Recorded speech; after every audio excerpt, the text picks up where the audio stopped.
Hello and welcome to another SonicLAB. Today we're looking at, yes, that's right, I got a Behringer in. I bought the Kobol Expander. Kobol Expander is one of the new crop of Behringer's clones or reissues, however you like to choose to describe them. It's the same form factor as in, you know, the kind of like the Neutron, like the Model D, and a number of their other synths. This one is based on quite an obscure French synthesizer. Kobol RSF being the original one, was originally made in as a keyboard version. I think it came out in 1978. It's kind of designed as an alternative to the Minimoog, which at the time, obviously coming across the water, was still quite expensive. The keyboard version was sort of more in the hands of people who are, you know, less wealthy, I suppose. In fact, it found its way onto a lot of Depeche Mode. Vince Clarke, I think Daniel Miller used them. The Kobol Expander is slightly different in that this came out in about 1979, I believe, which was quite unusual in the fact that it had a lot of CV patch points. So the original actually had a lot of these patch points. So in terms of, you know, the basics of the synthesizer, we've got 2 analog VCOs, a 24 dB voltage controlled filter, resonant filter, 2 ADRs, which are kind of very similar to the Moog thing, plus a single LFO, voltage processor, and the waveforms are continually variable. But what made it, like I say, unique is the fact that there are all these patch points, which meant that despite the fact that it was a sort of fairly normalized synthesizer and would make sound, you know, without having to patch anything, you were able to modulate and do lots of interesting things that you couldn't do on other synthesizers of that cost without it being fully modular.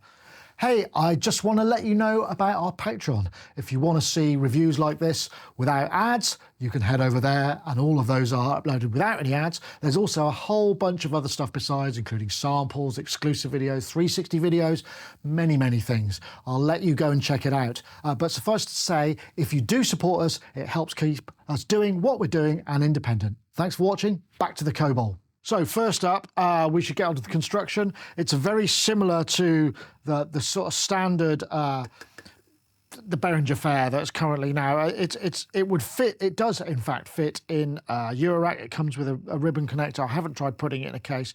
Will require a certain amount of power. Knobs are very similar to what you would have seen on the original. They are plastic shaft, and as such are a bit more wobbly than perhaps the Neutron, which is the last thing I would have looked at on this form factor. But, you know, let's not forget, I bought this for about 175 quid delivered to my door, which is an astonishing price. It has built-in MIDI interface, which is very basic. It's just CV and gate.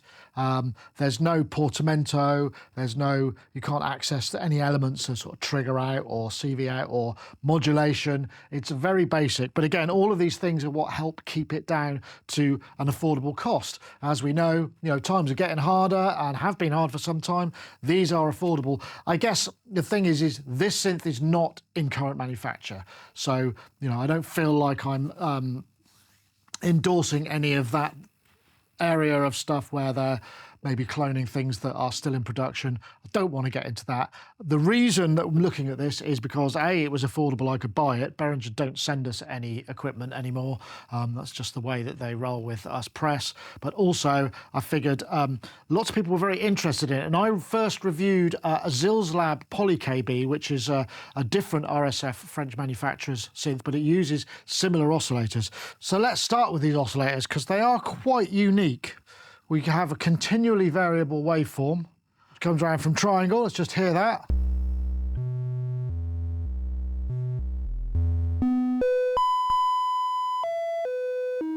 Tracking's good. Now we spin it round and it starts to go into shark's tooth, and to sawtooth, and round into square, through to about, I don't know, 10% pulse width, and then finally ending up on a pre-mapped pulse width modulation, which is taken from the LFO. There's a master tune, second oscillator. Second oscillator.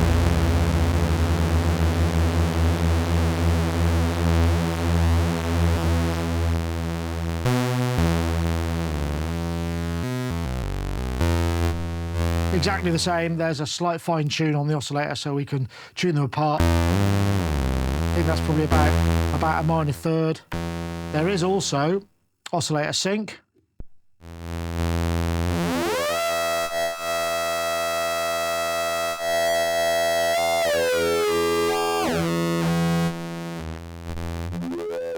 With nice different flavours of harmonics depending on what oscillator we've got. These are indeed analog oscillators. In fact, I should point out, I was mistaken. I thought maybe that what they'd done is taken the rather excellent 3340 oscillators that they used in the Neutron and just kind of maybe modified them. But these are actually fully discrete, designed to be emulations of the actual original Kobol. In fact, Wagyu, one of our moderators on Sonic Talk, went and found a quote from Rob Keeble of AMF Synth, who's involved with the Behringer manufacturer. They aren't 3340s. The UA726 has been replaced with a dual match transistor and Temco. Wave generators are like the original, but with TL04 op amps and V13700 OTAs. I don't pretend to know exactly what that means, but ultimately what we're saying is here that the sort of internal architecture of the original synth has been emulated where parts are available. Obviously, some of the parts you just can't use anymore because they've got stuff like germanium in them. So let's take a look at some of the nooks and crannies of this. The first thing I think you really are going to need to hear is the waveform modulation, because scanning through these is a thing of beauty, in my opinion, and it's what kind of really delineates it from other synthesizers. Right, I'm going to go waveform mod. I'm going to come out of, there's a voltage processor here. The voltage processor allows you to take a voltage input and increase the gain or scale it back to less. So you can 2 times it or scale it back, and then the output goes to 2 times as well. So you can amplify things quite considerably. So we're going to come out of the LFO out. LFO is quite basic. We've got square wave and we've got just triangle wave. That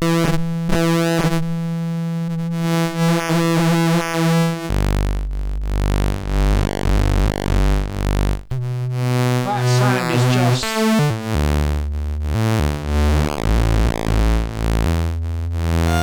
So we bring another oscillator in.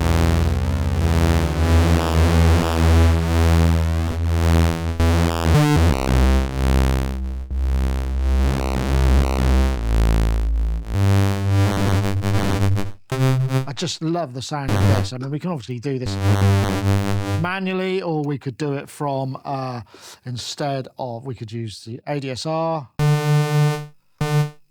input to the input and then come out into the, I probably need a slightly longer cable. So this is where we get into some of the patching, so I'm going to do that.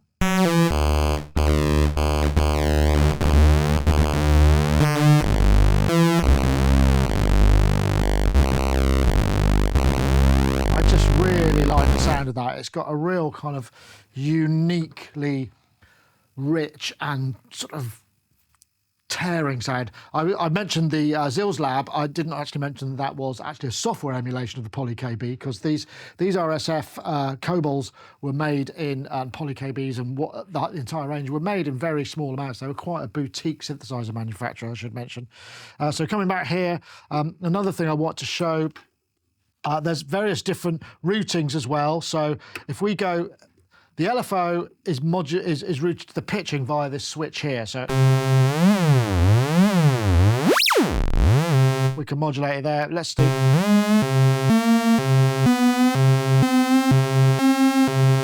So I think that is bipolar by the looks of things, but we can route it to.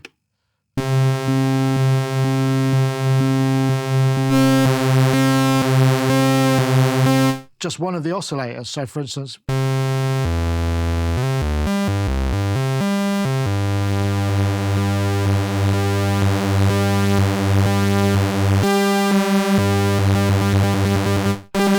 that's doing an octave.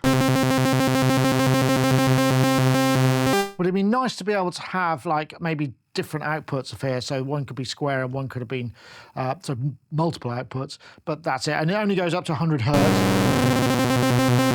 but it's kind of useful. Another switch here, if we take the volume down, we can also, instead of routing the LFO to, let's take this out,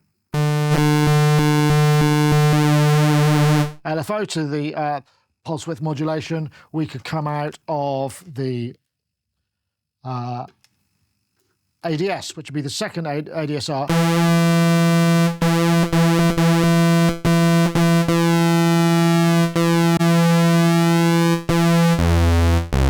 So the ADSR then is routed to that, and that's on both of these guys.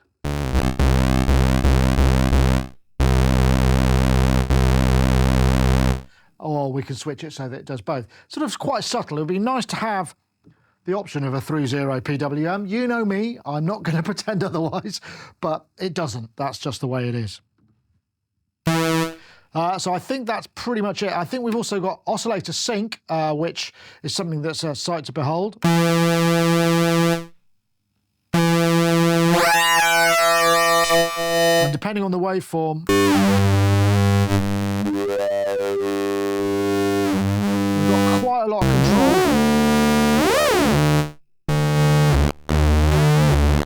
over the harmonics that appear. From quite subtle to really strong. And obviously we could use the ADSR out to modulate the VCO2 frequency.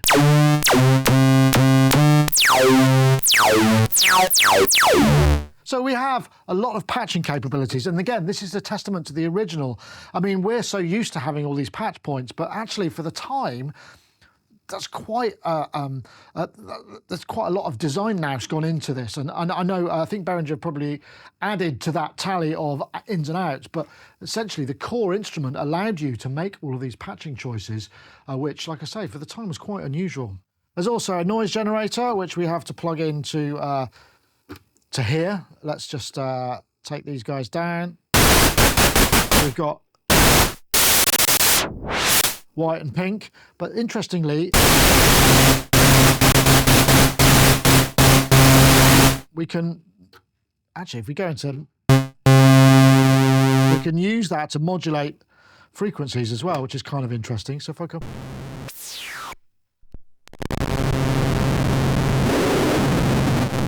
and get some sort of real chaos, and again, we could go into the filter. Using pink noise, we could burn, and if we wanted to maybe have level over this, we could again be using just our little attenuator.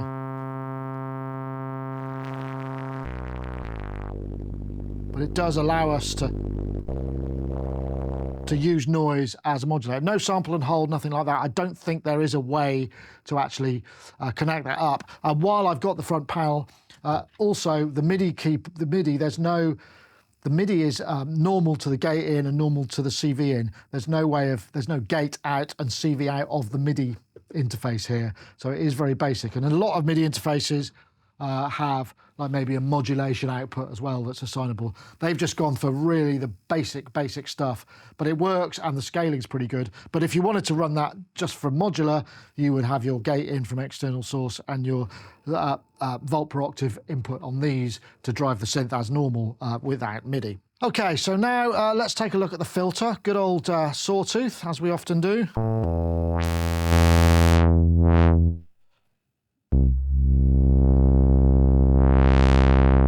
Nice. This is a 24 dB filter. It's specific to Kobol. It's not necessarily a ladder filter.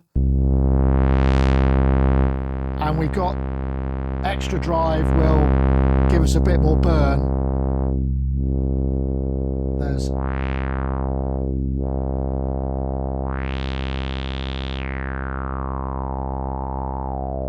you can hear those harmonics. Very pleasant.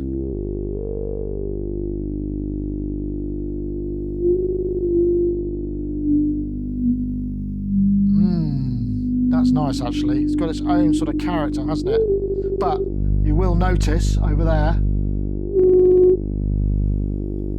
as soon as we bring it in, we do lose some low end. So it's a sort of classic, it's like ladder filter behavior, though it's not classic ladder filter, but it's got that nice blat.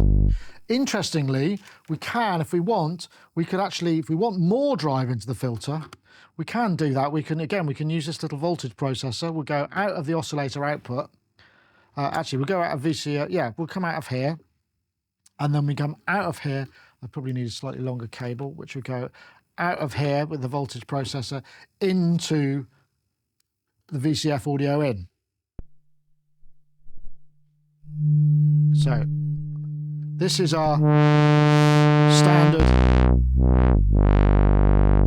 sound. Now I can add to that by bringing the gain of the input signal up. Let's bring that to 1.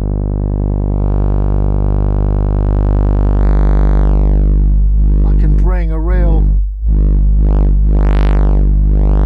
oops, it's probably a little bit hot, isn't it? Might be hearing a bit of drive there, but you can add a real extra sort of blat, which is kind of interesting. And we could sum both of these because we've got 2 outputs of the VCO2s.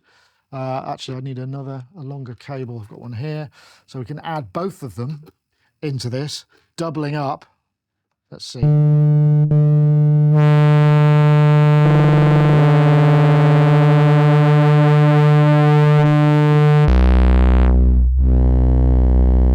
now we've got both oscillators going into this, being gained up, giving us even more gain. So it is possible to get that kind of more modern driven sound, and it's an unusual character or a different flavour of that, I suppose.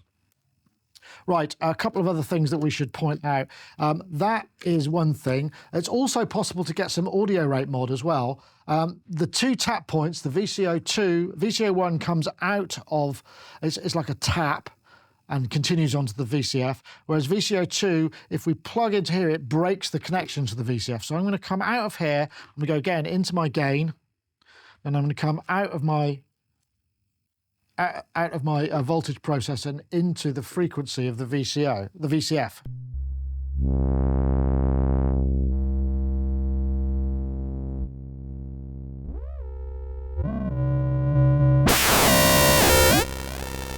Let's get her.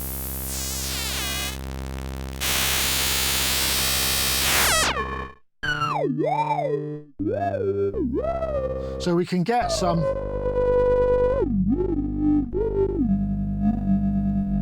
talking filter action here. Just a question of finding that little corner.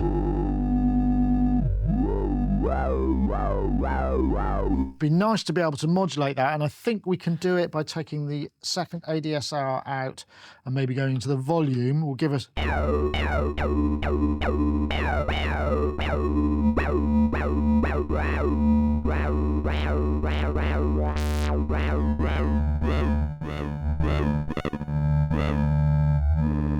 So we get, you know, there's other things that we can do with audio rate mod.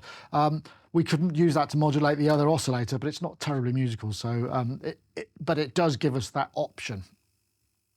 Right, I guess we're moving swiftly along. Let's come out of here, take everything apart. We'll come into the...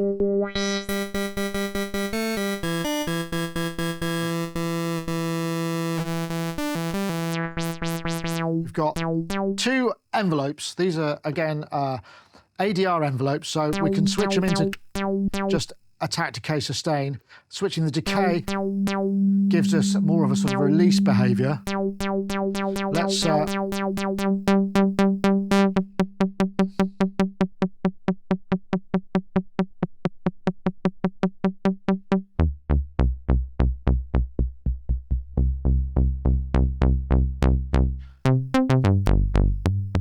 quite a decent snap to them. And here's a trick. I'm just going to come out of the velocity output of this Arturia Keystep Pro, and I'm going to come into the ADS control. And what I've got is velocity sending a control voltage output, which then gives me a kind of a nice velocity sensitive filter, and if I want to sort of mess around with that a bit more,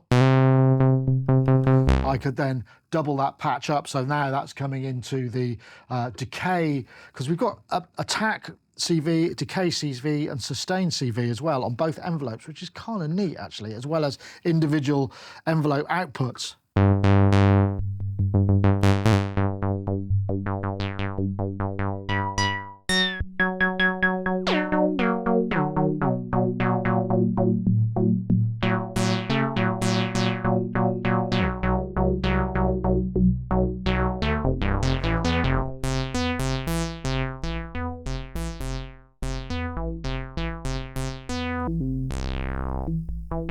So anyway, that was a trick really just to show you can use velocity, even if you haven't got, because we haven't got velocity on the output of the MIDI CV here, we can use the MIDI and CV out of, say, the Arturia to give us some velocity sensitivity.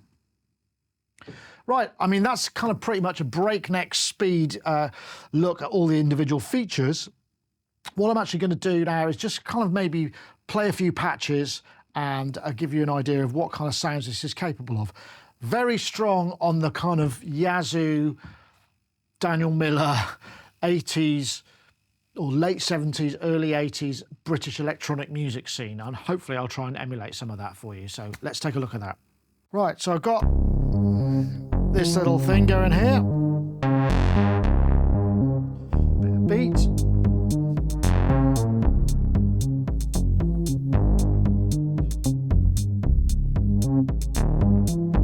Using the mod wheel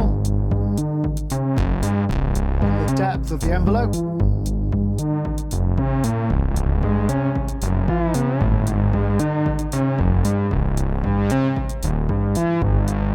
It's going to sing.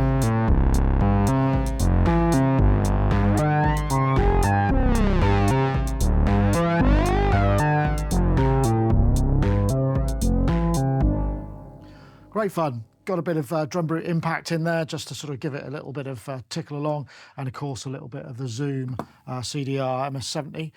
So some, you know, it's capable of that really sort of pleasing, chunky bass line, and you can hear it's got that kind of early electronic music, British electronic music thing going on. So I did program just to see if this would work. Let's see if I can get this to go as well. There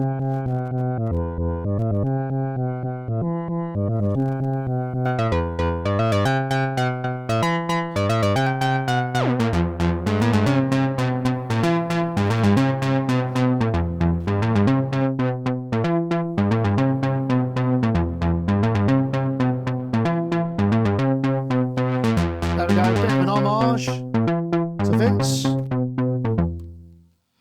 This one's nice. I'm taking VCO2 out, modulating VCO1 frequency. You've got a really nice, sort of timpani almost.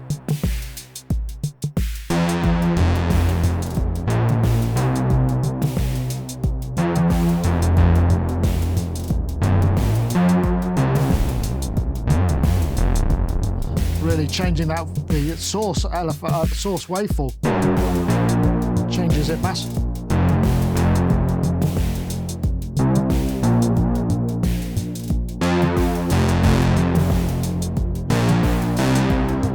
I like that. Got sort of almost adds loads of distortion, but there's no distortion.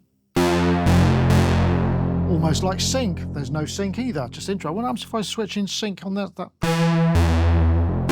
It's definitely better that way.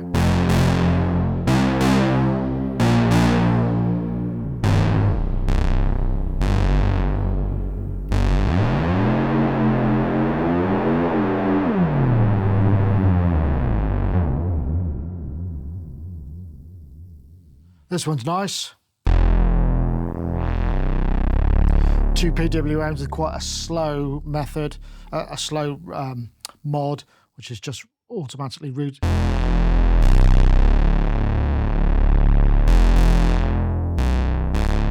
I'm going to stick a bit of chorus on here.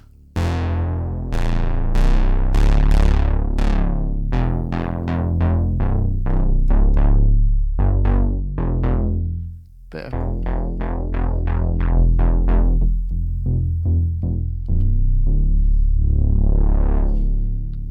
nice low end on that, isn't there? Okay, this is the classic talking filter. VCO2 out into the voltage processor to gain it up, bring it into the filter. Bring some drum machine up.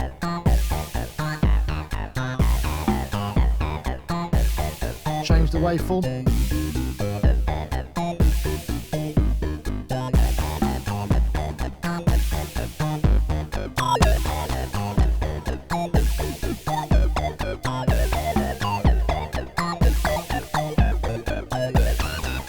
Quirky and interesting. Okay, this one I've set up a bit of sort of dual voice action. It's not really paraphonic. I mean, I've just basically what I've done is I've taken the 2 channels of the KeyStep Pro and I'm routing channel 1 into the frequency of VCO1 and channel 2 in the VCO2. So if I press play,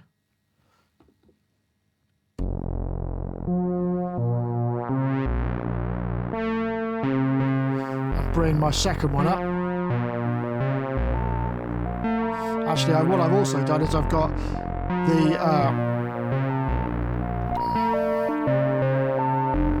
mod wheel controlling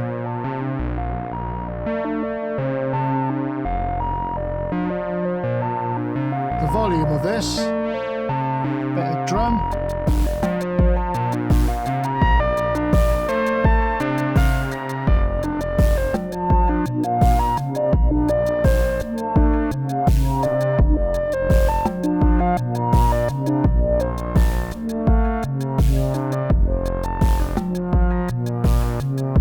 Nice, and then if I switch it to synth,